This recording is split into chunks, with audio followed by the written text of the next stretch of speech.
And now it's time for Coffee Talk. Where were you guys? No, I'm kidding. They're coming in on the next one. We're rolling on the next one. Yeah, so we have expectations, but all of our guests, we make them do something that they have no idea what they're doing. Anyway, either way, Coffee Talk is here and brought to you by EFB in Quincy, Electric Fountain Brewing. Thank you so much to our friends at EFB for allowing us the opportunity to come to the table with a lot of folks in our community who are, most of the time, they know what's going on a little bit more than we do. No kidding. That's the best part about Coffee Talk is generally how you and I can spiel about like what we've heard from the news, take our takes from it, and then explore more. And I think that's what something, everyone should do. Obviously, you don't all have your great, cool platform here at the Round Table brought to you by EFB, but the thought of it is you delve in, you ask questions, you get those questions answered, and hopefully we are the people here to help answer your questions. And learn a little bit in the meantime, which I think we can all do. The more we learn, or at least speaking for myself, the more I learn, the more I realize I don't know nothing. Which is why Mr. Paul Havermale and Miss Karol Ehmen are here to talk on behalf as co-chairs of the Quincy Housing Committee. Welcome to you both. Thank you. It's great to be here. I'm sure you're really excited about talking about all of this because there is no controversy surrounding any of it. Exactly, right? But we did want to give you the opportunity to speak. As you saw from our last week's Coffee Talk, Mike Scholl came on here. He had some opposing views on what, I guess, the task force is implementing or potentially implementing, the whole mark my words. He is my husband, guys. So, I do feel like she hears this all the time. Yeah, but I'm not gonna lie. The mark my words. Anytime we're talking about city government, generally 9 times out of 10, we've been paying attention for a while. It happens. You and I have done the mark my words. I don't know how many times, and it happens. So. We just want to do a little clarifying research, and I want to give you guys the opportunity to speak back on my husband. Okay. Yeah, absolutely. All right. So there are a lot of topics here. I'm not sure if you have an idea of kind of where you want to start, but ultimately... I want to start with you guys just telling us what the Housing Task Force Committee is, what's its mission, what's its purpose, and then we'll go into the 3 subjects that we would like to discuss. Do you want to take that? And I'll follow up. Oh, sure. So the Housing Task Force is formed. Essentially, the main thrust of it was to look at increasing the housing stock or available units at every social economic level. There was a lot of things attributed to what the task force should be doing. One of them is one of the topics we'll probably talk about a little later. We talked about homelessness. We talked about all sorts of things. But the original task force, the original mission, that was the primary mission, was to increase those units at every level, and make the environment attractive to increase those units. Not necessarily, we're going to have a little bit of a definition conversation here in a bit probably, but not necessarily subsidize those or pay for those, but maybe make some incentives that make sense and create an environment that developers could get some housing units for all those levels. To attract it. To attract it, And some of the things that we're talking about as well are just zoning, looking at our zoning. And of course, the City Council already passed that, move forward to put that out for an RFP, working with our Planning and Development Office. But that's a key piece of this because right now we have crazy zoning all over the city of Quincy. Right. We need to really get a good handle on that. We need to make sure that we're providing for housing opportunities in each of the wards, which really, honestly, it's kind of mixed. Right. So it does need some work, and it's grossly outdated. So it's a needed thing for the city of Quincy. But one of the things that we know we need this housing attention is because our new housing permits are a good indicator of what's going on in our community. And these numbers were provided to me by Michael Seaver, who's the director of our inspections department with the City of Quincy.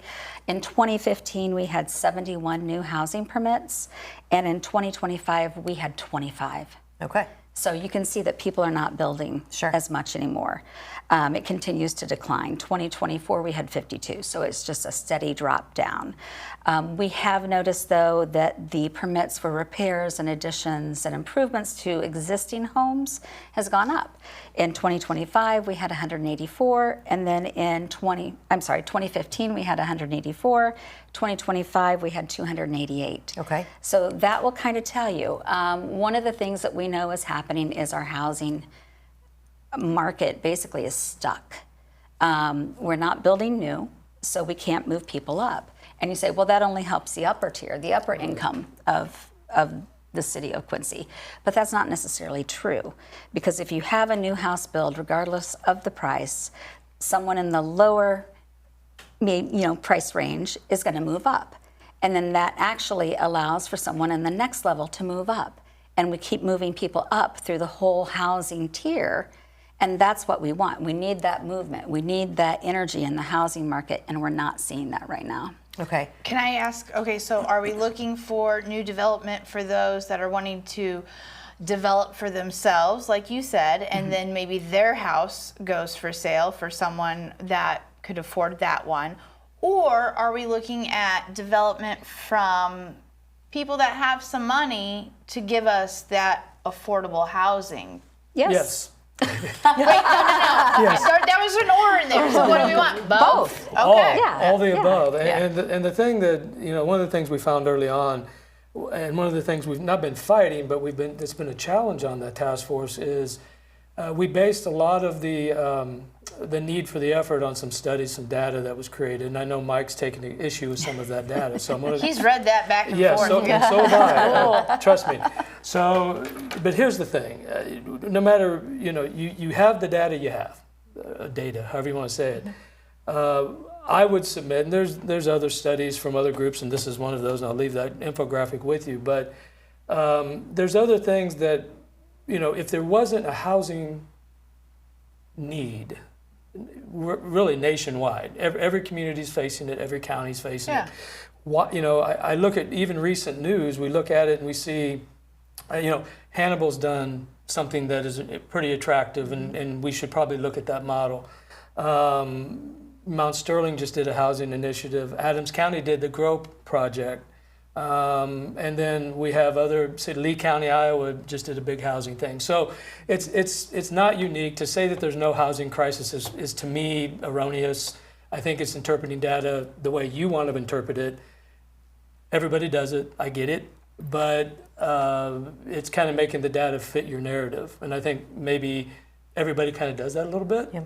But including everybody. I said everybody. Everybody. I didn't say everybody. Yeah. So that's the thing. So I mean, but the empirical data, the data tells us, the actual facts tell us that other entities, and other government entities, other areas nationwide are saying there is a housing issue. Mm-hmm. So we have to get past that hurdle first. Sure. Can I ask just a question, because this is probably obvious, and excuse my idiocy here, but what are the aside from you have the building permits, but what are the problems? So have we always had a housing problem? What's new aside from costs? Economical issues, obviously, but what are we seeing? Because we're not seeing a growth in our population outside of maybe homelessness. Great. But what are we seeing that's saying, or what has changed outside of costs, I guess? Cost is huge. Cost is a big portion of it. Yeah. But if we didn't have a homeless or a housing crisis, which is what people are liking to call it, before, and our population isn't necessarily growing, what are we looking at? Well, maybe that's a dumb question. How many houses? I think it's a valid question. Okay. How many houses are off the market because they're now Airbnbs? Okay. I think it's about. You can't get a really good number, and I've heard 80, and I've heard more than that. So it's hard to figure out. So is that a good or a bad thing? Well, it's great because it's allowing a place to come. People who are coming into the community, they're spending money. But they're also taking houses out of the market for people to live in. Quincy can't and have these its are cake beautiful and little eat it too. cottages. So it's good and bad. Yeah. I see it. And there's always unintended consequences of anything that happens. Yeah. It's always good and bad, and If you could have a crystal ball and say, well, when we do this, this is exactly what's going to happen. Sure. I think you would make millions or billions. The other thing that we look at is, we've seen a shift in, the challenges we have even getting multifamily built in Quincy impacts our housing. You go back decades, and I'm talking real decades, like the 50s and 60s and 70s. And that's kind of, we learned this from this group. You go back there and we used to have things like, boarding houses that housed a number of people. We don't have that. So some of it is societal changes that happen. We have a more profound, whether it be because of definition or identification, or simply because of the change in society, we do have a bigger mental health and substance use issue. So that creates things where people have challenges even getting in, lower level housing or lower cost housing. So all of those things are part of it, and that's what we learned very early on, is that this is such a multifaceted challenge or issue, that it's not going to be solved in a year or even probably in a decade. It's going to be something that we have to start the conversations, we have to put forth some ideas that make sense, and then we have to kind of let those ideas come to fruition and work through them. Right. Can I say? Go ahead. No, you go ahead. Well, I was going to say, we do know we have a need because we're talking to the employers as well. Greta does a survey every year, and the number one issue is always housing for their employees. Okay. And if you look at, for example, QPS, Quincy Public Schools, the starting teacher salary is about $42,000, give or take, including benefits. And to do a budget for someone making that type of money, they're going to have about $800 to comfortably spend on housing. Right. You've got somebody fresh out of college, you've got somebody who's coming into a community that maybe they don't know. They're looking for something safe and secure. At $800, it's pretty hard to find sometimes for them to feel comfortable, for that felt safety. I had an apartment in my, looking back on it, I don't think I had a great apartment for $800 back in 2009, the year of the biggest recession. So I think the numbers that we're looking at are not really existent unless you have slumlord properties into place. But one thing, my question that I wanted to ask, so one thing that Mike reiterated on over and over again during that is Quincy needs to decide what they want to be. You both have stated that there are so many factors and levels with everything. So I do want to pose that question again. What does Quincy want to be? Because if we're asking millionaires, people to build their houses for themselves here, your own home. I want you to build your home here and then maybe sell the existing home that you have, hopefully that was here. Why would we continue to stay if we are having the problems of severe homelessness, which I know I'm going to sound cold-hearted, but this affects the economy. It will eventually, especially if Quincy decides that we're going to be a refugee city in helping the homelessness. So it's almost like what I just said before, Quincy wanting to have its cake and eat it too. We have to decide who we are. I don't think we can ask those who have a lot of money to invest here and say, stay here, build your $1 million forever home. I call it our death home. Build your death home here. At the same time, we are adhering to and having to call on the homeless problem. It's just like two separate issues almost. But at the same time, the same folder, like you guys were saying. So, sorry with all that. No, you're okay. So I think probably the question, because it's not something that you guys can answer as far as an identity for Quincy. But no one can. So a housing committee, I'm sorry, go ahead. But isn't that relative to everyone individually, what they want to make Quincy for themselves? And I think that that's what makes this community so rich, is there are so many wonderful people that have so many great ideas, and we can tell we've heard a lot of these ideas. Heard a lot of ideas, that's for sure. But they're honest and they're genuine and people care. And I think that's the greatest thing about Quincy is we have a community that cares. So I guess, it's hard to say everyone has their own thing, but I want a community that cares. I want a community. Personally. Me too. Girl, Great we quality talk of about life. this all the time. I know. But can caring I ask you is how many of the exactly. Caring Yeah. is different. So how many of those millionaires have come and talked to you and said, I want to move, or I want to make my death house here, and Or maybe they don't I'm want not to. having those conversations, but I am having those conversations with people who are very interested and do want to put effort into making Quincy a better place for all people at all income levels. So I think the question is, what does that look like? Because for people who are taxpayers, who care about people, I have compassion for, especially I would hope most people. veterans, the elderly, people who are, everyone battling addiction. I think we need to have resources. I think we need to have something to support all sides. That being said, I don't want to lose track of people who are, as heartless as it sounds, footing the bill, because then we lose them. And how do you balance, so we have the food and bev tax that's attracting tourism, while also having a tax to fund some of these initiatives that kind of go against. So you have people coming in, how likely are they to come in if we're also not combating a homeless problem without, versus making it easy to be homeless in Quincy? I guess Well, in a nutshell, how are we?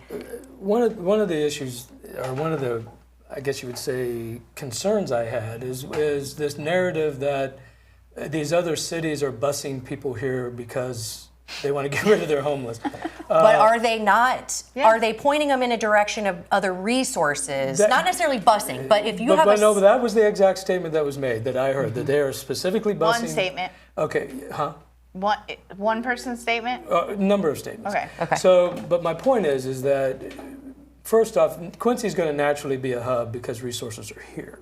That's what my question is. Yes. Yeah. So yes, there's going to be an attraction to the resources. We're one of the few. The Department of Human Services has a facility here. Our assistance agencies, which I deal with almost every single one of them, are robust and they're well supported. So what your question really is what should the taxpayer involvement be in addressing the issue? Sure. That's really the question you're asking. I don't want to.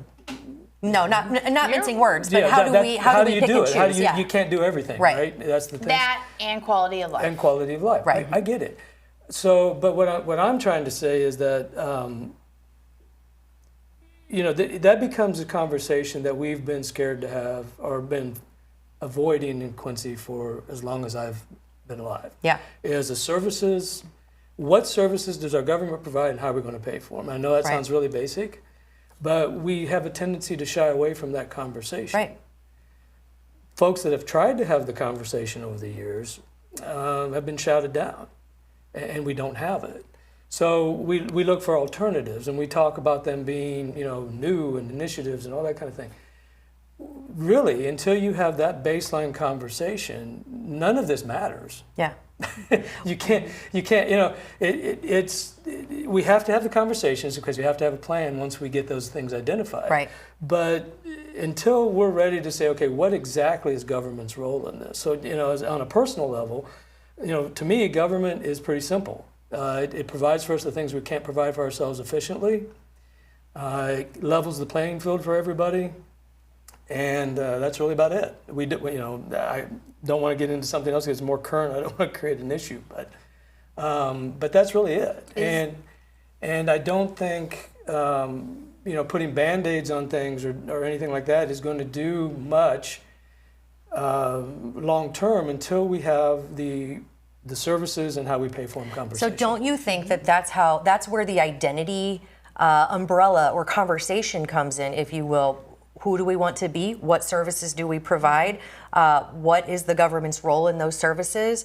Because, we have different committees doing different things, but it seems like we're not adhering to one solid plan moving forward. So it just seems like we're putting a lot of stuff in buckets that should all relate to one common goal of Quincy, but yet we're out here doing things that maybe even one committee combats the development of another, or so let's say the focus group on a landlord registry. Okay, so I just want to ask this question, and I know I'm veering off, but this is where I get curious.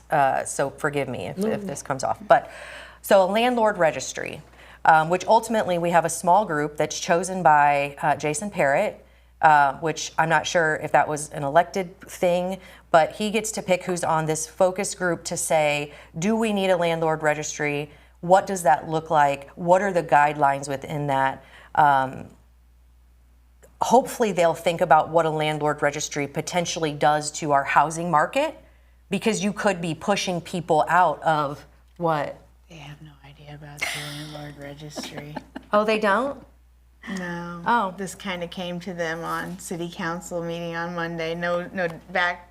Okay. So they're like, well. Okay. Well, let me just rewind that. Okay. No, it's fine. I No, still no, think go- it's a go valid right ahead. question. Okay, Go. so then how, because in my mind, if you are in a housing task force committee and you're going to have a landlord registry, don't you think those two should be connected or at least communicated about? They have been discussed. They have Okay. been discussed. Okay. During the task force. We have And not I'm not yet trying made to our like blow report anything to out of the City water. Council. Okay. So that's kind of where we are. We have discussed it, and as I think Colin said at the podium last night, but probably haven't talked about it enough. Yeah. But I know that the task force is like, okay, yes, we're submitting this as something that needs to be researched further. Sure. Because we know within our guidelines of what we can and can't do on the task force. We have invested a lot of time and discussion into a lot of different issues. But our goal was never to give a final product. It was to give a pathway forward and to talk about next steps. Okay. So I think the natural next step that we've discussed is making sure that this is discussed further by Sure. people who could really drill down and put the time and energy into deciding what's best for Quincy there. Okay. So that landlord correct. registry, again, I know you guys don't really know as much about it, but may I suggest, it was actually your suggestion, when this committee comes together for that, to discuss it, that's what we heard from the last Quincy City Council meeting, that this committee will be comprised of landlords and tenants. I want to know if there's going to be a slumlord on there, like an open, hey, Self-proclaimed. Yeah. I was going if to you say, will. I don't know that they wear shirts. Or, No, but you will say But- that certain people are, I don't want to say proud, but they're proud to offer Well, I mean, affordable housing for not to people def- who don't not have. not to defend or attack anybody either way. I Yeah. would say some folks would say we provide a level of housing that, people who need it. For people that need it. I So get that, maybe but don't call them a slumlord. Yeah, I'd let's say call maybe them let's. an affordable Well, landlord. I don't know if that's right either, but we all know what we're talking about. is what it is. It is in your world, and that's great. But Yeah. but I get it, and I understand. But I don't know the right semantics there. I don't. But I think, again, I can't speak to the makeup because I honestly just found out about this. Just recently. Well, this morning in your article. Quite Okay, frankly. okay. Thank you for reading Muddy River News. Yes, no problem. And that's not a comment here or there. That's just the truth. But So don't you think those initiatives would already? They just seem either counterintuitive or that you could work together really well on them. So it seems like there's something amiss there. Yeah, There's a gap. we've had the conversation Okay. since day one. I mean, but one of the first things, the comment that I made at the very first meeting is, if you're here for one issue, to kill one issue or to resurrect one issue, you're probably in the wrong place. We're Yeah. looking at this in a large scope rather than micro Yeah. or macro, whichever the proper word is there. And does that mean we don't talk about any issue? Because, well, no, that's not the big issue. No, we talk about Right, them all. yeah. And we talk about, okay, what needs to happen. Now, once we put a report out, what needs to happen from the end of the report on? And that's kind of what we're focusing on. So, okay, yep, you need to have the rental inspection program discussion. We haven't fleshed it out. Yeah. Okay, you need to have a discussion about exactly what government's role is going to be in incentives, subsidies, or ownership. Okay, because to me, those are three distinctly different things. Right. Okay, so those are the things that, as this group was, we had a few concrete zoning issues and things like that we know we needed to suggest to the council. Those are concrete, those are initiatives. Comprehensive plan was one, we've already talked about that. But there's a multitude of other things we need to talk about. And I do want to go back to something you said. You said something about, well, who does what and who pays for it, I think is how you put it. Quite frankly, most of this, and I learned more from this, I keep going back to this infographic, and I'm not one of these guys that hold it up and go like that. But one of the things that this illustrates really well is the fact of how we got to the housing challenge or crisis, whatever word we use in there. But it also talks about, some of it was government provided in those earlier decades. We just didn't know because we didn't talk about it. Yeah. Same with mental health, same with substance use. Okay. Now we've shifted. That's been fragmented. There's no anything that coalesces that effort.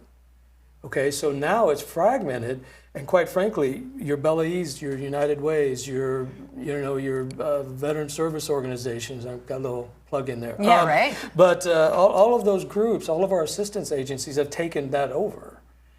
So, to a degree, but they're still fragmented because there's so many different competing needs. Yeah. Mm-hmm. So until we can coalesce that back together somehow, whether that's privately with the assistance agencies, I think government's role in that, I'm going to get on my soapbox a little bit. Government's role in that is to facilitate the conversation and to make it an environment where this can happen. Right. Is government's role to pay for everything? Probably not. Right. I'm glad that you asked that Yeah. because honestly, I was going to just say my final question on here was about basically, the fact that you guys have a political stance. I don't believe in political parties in city government, but we all still have to do that, right? Mm-hmm.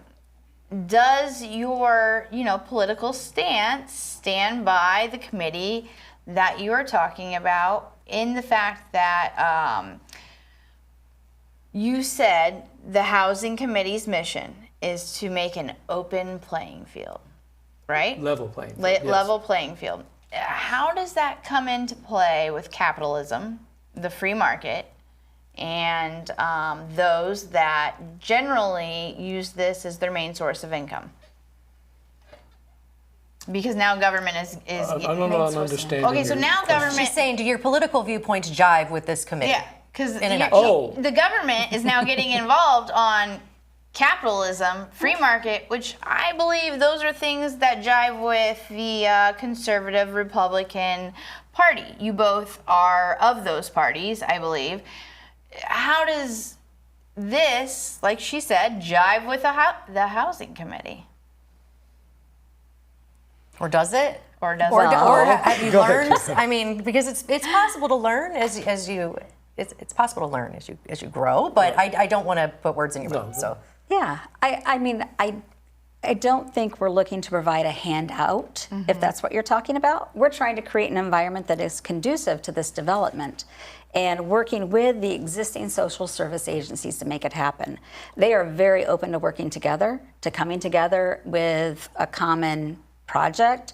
Not that I want to speak for them, I absolutely don't, but I know I've had a lot of conversations where they realize they are stronger together. And we're stronger as a community when everyone works together. And so it's certainly not a handout that we're shooting for, a hand up, sure. And I think the city can, certainly support those efforts and trying to bring everybody together, supporting if they have any future build projects with, as we would for any other entity, trying to think about how we can contribute with public infrastructure as needed, if that's needed. I think that's more of the viewpoint there. Do you have anything to add? Well, I mean, on the political question, quite frankly, this is an apolitical subject. There is no, or shouldn't be, any politics involved with Why? it.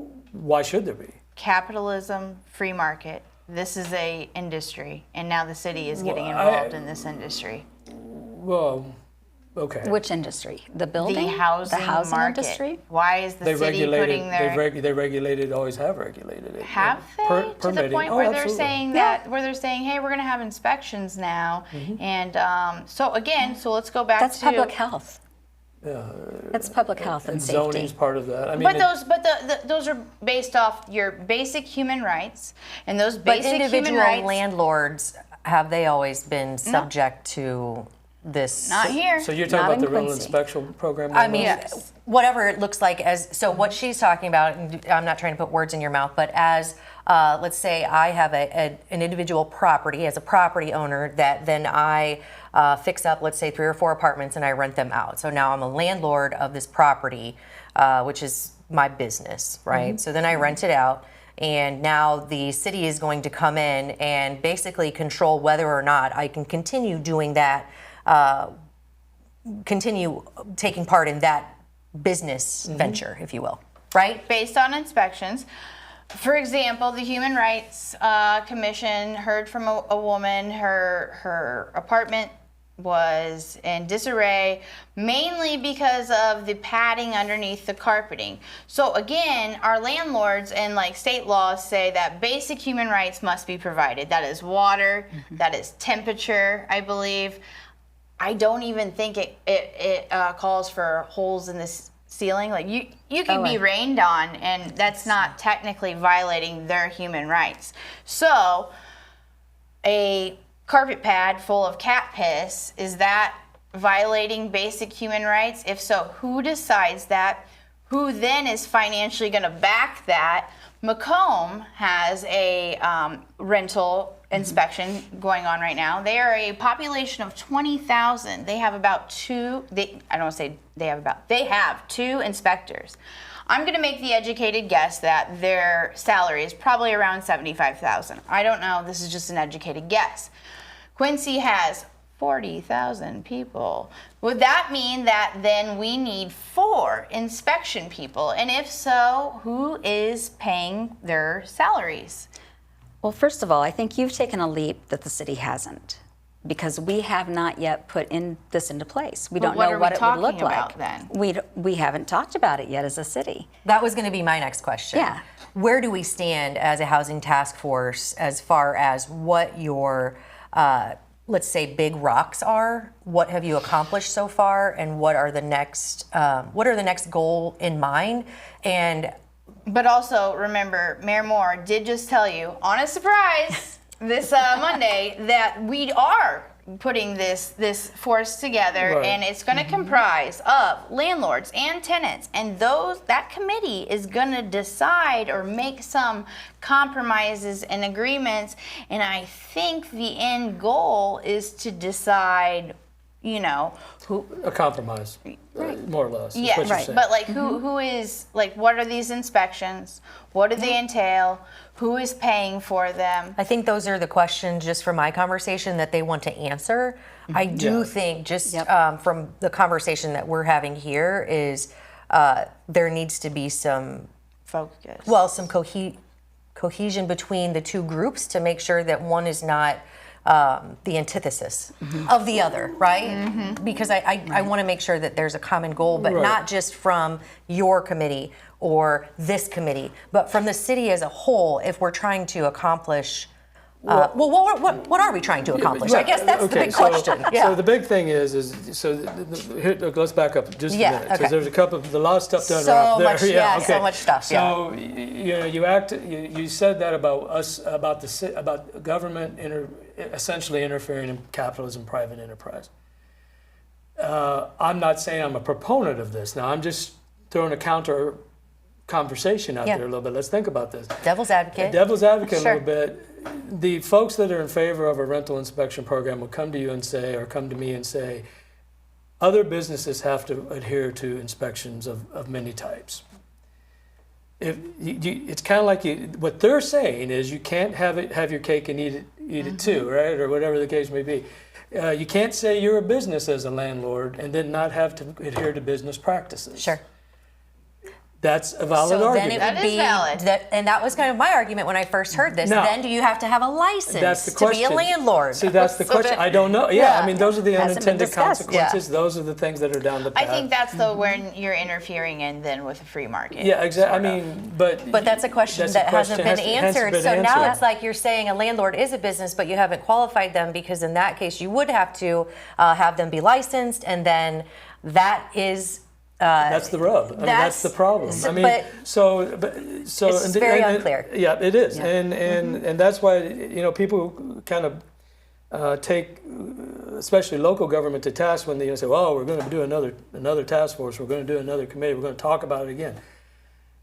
How do you get to that commonality of purpose if you don't talk about it? Yeah, you're right. So you have to talk, and that's something, I was around city government for a long time, all right?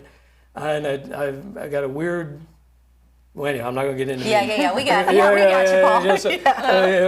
Let's not go there. We understand, But the big thing is that, the fear or lack of talking and thinking about those consequences as they're going to come about is what leads to us talking about things that happened 30 years ago that are still in place and still messing with our vibe today. Yeah. You know what I'm saying? Yeah. So like more talk is better. Well, I'm not going to get into it. I think it's more that's the way we've always done it. Sunset clauses. So that's the way we have to do it. I do agree that conversations have to take place. I also agree that conversations taking place without an ultimate goal or a common goal is fruitless. And when you develop this committee and this committee and this committee and you have no idea what kind of the big rock is that you're trying to move, even if we say that that's housing, do we know obviously what's causing it? Do we even know how to fix it? Do we know? And I know those conversations are important, and it is a multi-layered onion that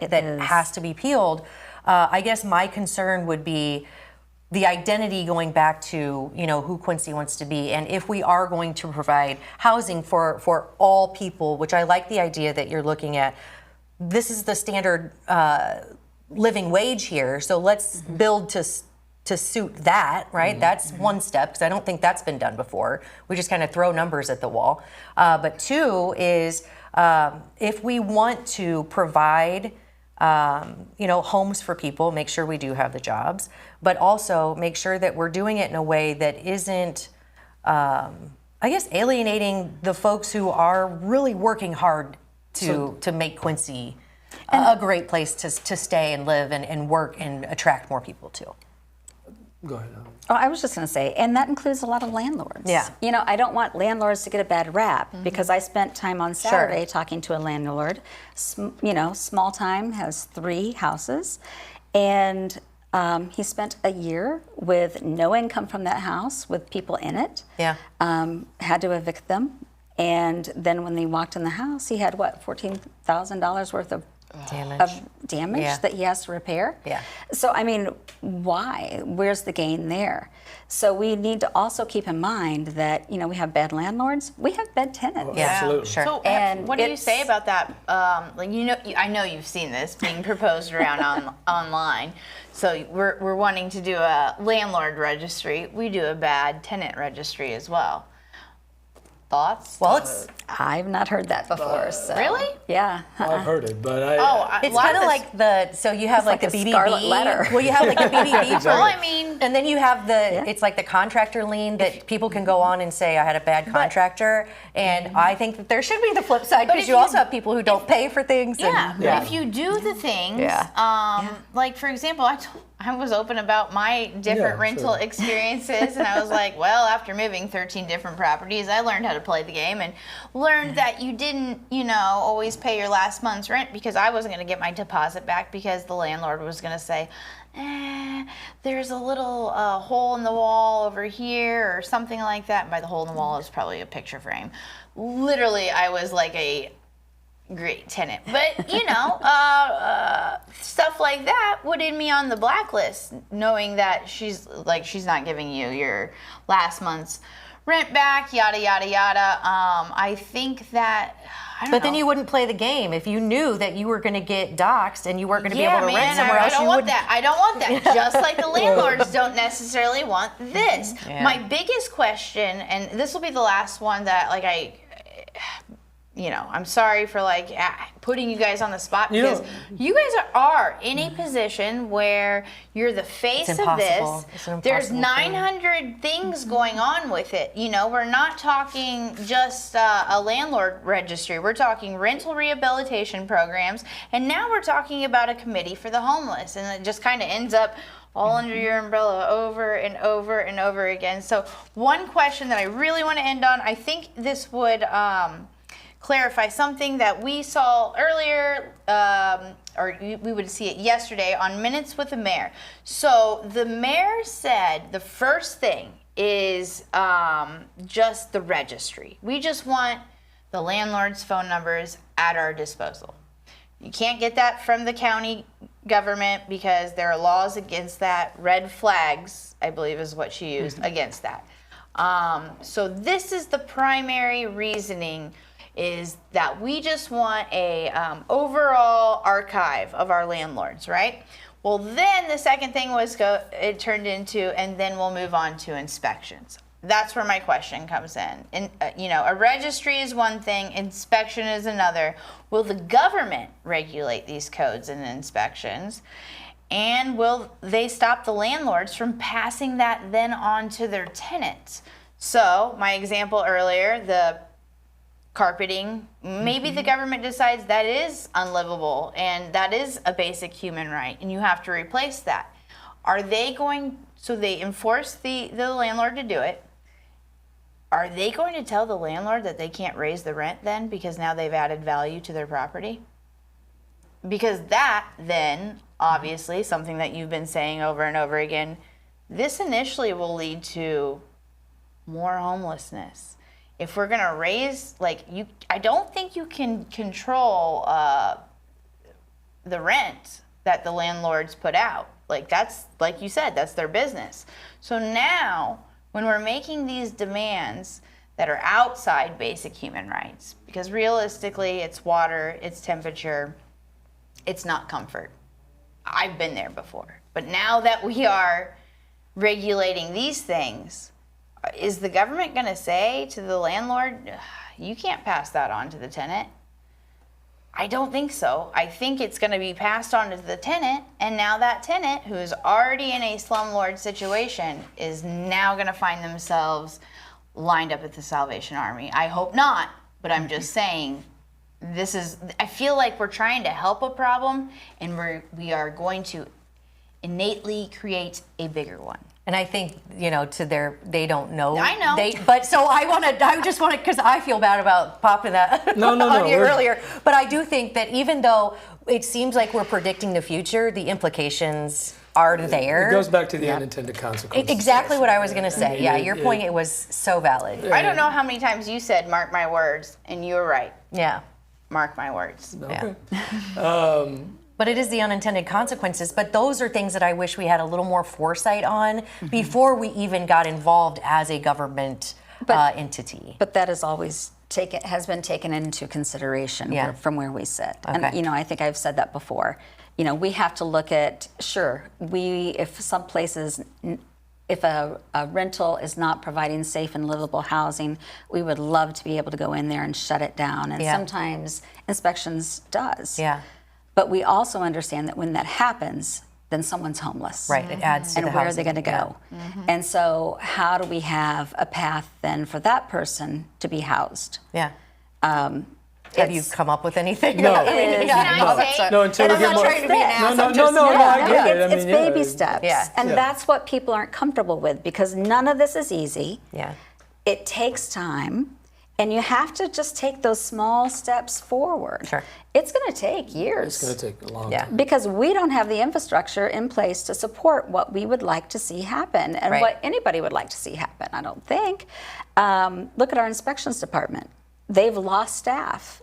And I don't know how long ago they lost that staff, but it's a very lean inspections department. Right. And to be able to carry out even inspections, you said. That was the other question We're I gonna had, have to because they add already staff. have, even with how tall your grass is, they were having 10 a hard inches. time. Yeah, they were having a hard time enforcing that. Yeah. So then they did another committee, to kind of focus on that. If I'm not misspeaking, but so then you're creating another committee that's going to be in charge of. So it just seems to me that we have this great idea, and our hearts are in the right place to enforce things that we think are right. We don't necessarily have the resources, the time, or the, quite frankly, you don't really have the right to do it as far as, As a government, being involved in all of these things as a government entity, as a local government. It's a roles and responsibilities Yeah. question as well. So Yeah. I mean, I get it. I mean, so it is. So where do you draw the line, and how do we help without hindering? And I think a lot of those conversations are they're really still, important. Oh yeah, absolutely. Yeah. And it has to be part of it. Is how far do you go, and what's you know, there are standards for safe and livable housing. Yeah. Those exist, and Yep. then I don't know them by heart. I'll be perfectly honest with That's you. where we need to start. Yeah, I is don't find know out those them. standards, and then maybe that's where the government steps in and says. And I think that's where I think that's when they do an inspection on a complaint. That is the guideline that they use. And Yeah. I'm very I'm If you go online, you can Yeah, you pull can see down the them. You can form, see it on and the it form. says on the form But exactly smelly what they're carpeting looking at. or like so. cat piss No. urine thing. I don't think Yeah. is one of them. I think I I don't know. can't remember. I mean, I don't remember. I looked at it yesterday, and I still don't remember. And I think that that is probably it's being held under the same conversation, but I think it's a different. It's a distinct issue on its own because everything is going to be case by case. But this was a situation where she couldn't get out of her lease, even though she's got all these reasons, and blah blah blah blah blah. And that is so where, then it's yes. like, does the city necessarily, should they be involved there? Not likely, but I don't know that they are. So then it's kind of like, well, then It's almost like you have a civil matter. That's what I Right. was just You do. about to say. That is where. So and I don't- there's a distinct difference in almost every case, which makes it even harder to tackle. And then when you were talking about you don't want to increase the homeless population by going in with these inspections, but you also have a duty to, our constituents, our community, to provide a safe house. But then wouldn't it also behoove us to say, well, before we do that, we probably need to have a solution for when they are homeless. And you can't, so it's like we're doing this, we have all these great compassionate ideas, but how do we make sure we're not doing one in the face of the other and compounding any issue? Baby And that's a steps. huge undertaking. And like what Baby Paul said, steps. Conversations. I Yeah. totally agree with that. I know we don't agree with everything at the round table all the time, but I absolutely agree with the fact that we need to have conversations. Nothing hurts when having those conversations unless those conversations start costing us money. That's where, I'll be like, do they, And people will argue that homelessness costs us money too, and I do agree. So it's like there's so many different there's just so many different aspects to this. I do have one question though. Go ahead. If you had unlimited funds, if you had unlimited resources, what would be your solution to the housing issue?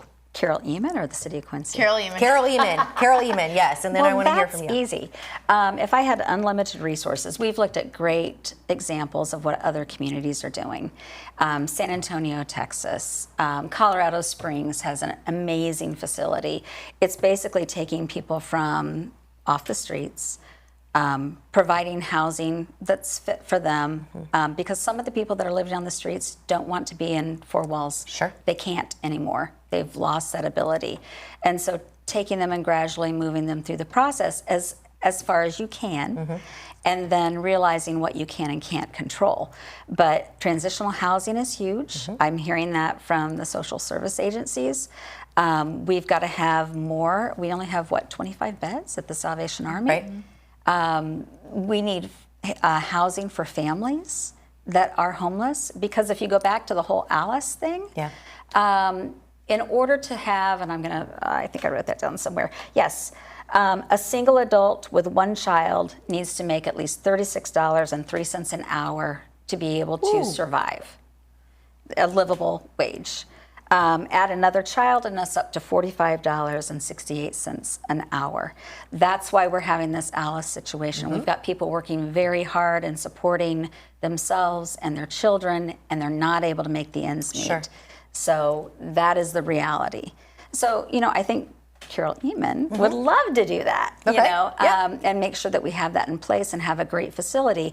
But I would also structure it in such a manner that you have all the social service agencies that we already have in place working together with a huge mental health component. Potentially under one roof, so that it's like, very, Ideally. very cohesive. And that's what they do in these other communities. I saw Houston was doing something like that. And if you want to know the need and why cities need to be involved, go to Atlanta and walk down Peachtree Street. Okay.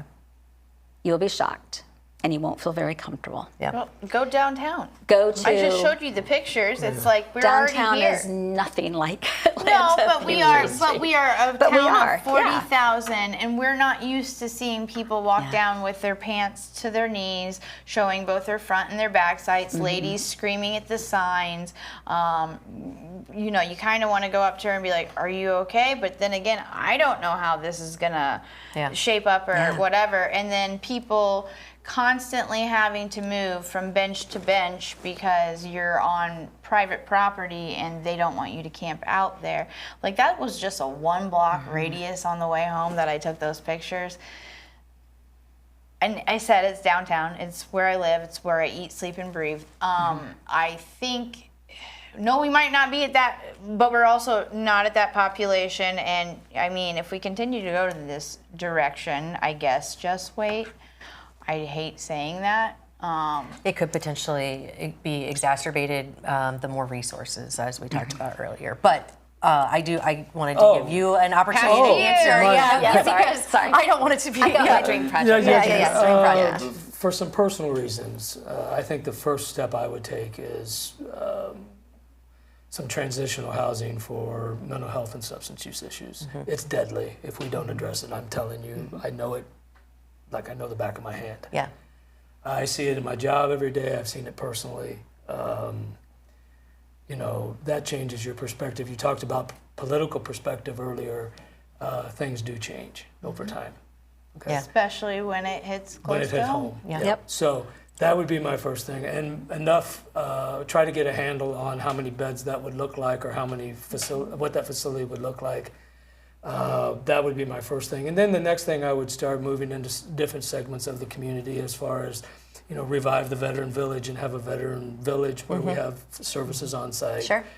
Veteran service officers that can help them with a VA claim on site. You know, all of those kind of things. They've got Karol, some space there. They got some space. We know where we're going. No. Yeah, I was going to say, do you talk about these things? And I mean, do you put pie in the sky things, Sure, you know, on the board, absolutely. and you're like, this is where we should be going, Yeah, and here's how we would. have, absolutely. Okay. Aspirations about, we Yeah. want it, you know, I mean, ideally, we've talked about with the other assistance agencies at our housing task force, we need more transitional housing, we need more permanent family houses, everything Karol mentioned.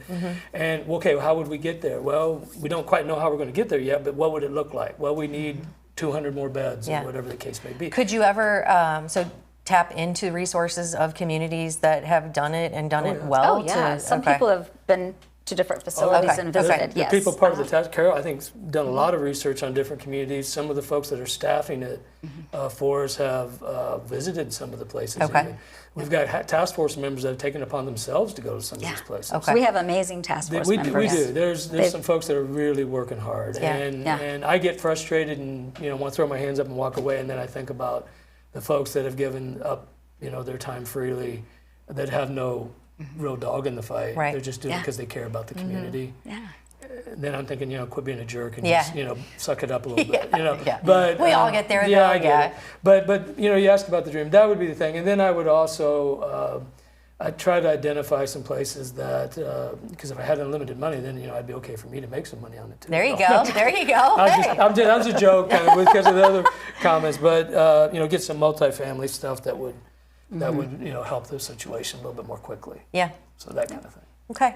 Hey, I think it's not out of the realm of possibilities to shoot for the stars. I think what is important is ultimately, the statement of what we're trying, statement of causation, right? We're trying to figure out why we're doing this, but we can't start doing things until we know what's going to happen next. The unintended consequences is something I'm very concerned about because I think that it's always been kind of the MO of local governments, and I'm not just talking about ours, is to shoot first, apologize later, and then it always ends up being kind of more of ends up more taxation, more people getting involved in things that maybe we don't even have a grasp on to start with. So I am proud of you guys for being a part of this committee. It is a huge undertaking, one that is not going to be easy. But one that I think that it's important to understand the implications down the line, as she was talking about, growing homeless populations. Not that people aren't compassionate. It's not that we don't want to see, people get the help they need. We also need to make it, we need to make the statement that we don't want to make it easy to be homeless. We want to make it easy to get better in whatever form that looks like. So how do you accomplish those goals? I think those are big questions and also not easy to answer. So appreciate you guys coming in. Anything else you want to say? I feel like we've talked about a lot, but anything else? This is a great conversation. Yeah, I could sit here all day. Conversation. I could sit here all day and learn and also pose questions. And I hope that you know that any question I pose is not, or that we pose, is not to be the antithesis of anything that you're trying to accomplish. It's more to learn and to get the explanations that I think sometimes people don't get until it's too late. Also, and to beat those people to the comments. There we go. There you go. Yeah, you're always going to have people comment. I like to think forward. Yeah. We also like to end our coffee talk with a good news brews. This time I am highlighting the Club for Volleyball's sponsorship and partnership with Muddy River News. They're going to be our local sponsor to highlight all the volleyball news that Shuck and Dewar and Shane give you about our girls in volleyball. We have a cool volleyball community. Yes, it's we do. become, it's growing more and more. It's growing our, the economy more and more for Quincy. So I do think it's a good thing. I believe in partnerships, local partnerships. I just want to thank Club 4 for their upcoming partnership on, we haven't decided the name of it yet. It's going to be a volleyball feature, and I put my names in there to in the hat with Dewar and Shuck, and I'm crossing my fingers that one. Do I get to vote? I don't. If you vote for mine. But then, I don't know. There's that democracy she's talking about, guys. I really do. Again, I enjoy these partnerships. If you're looking for any type of partnership sponsorship with your locally owned news source, please contact me. I think it helps not only them, us, but overall the community, because sitting at the round table, we get to have these conversations, presenting the viewer, and letting you guys know everything of the going-ons is our ultimate mission statement here at Muddy River News. Transparency, accountability, and information. It can't steer you wrong. Well, right? guys. All right, I think that This does been it. Coffee Talk. Thanks, EFB, and thank you both. We appreciate you. Thank you, guys. Thank you.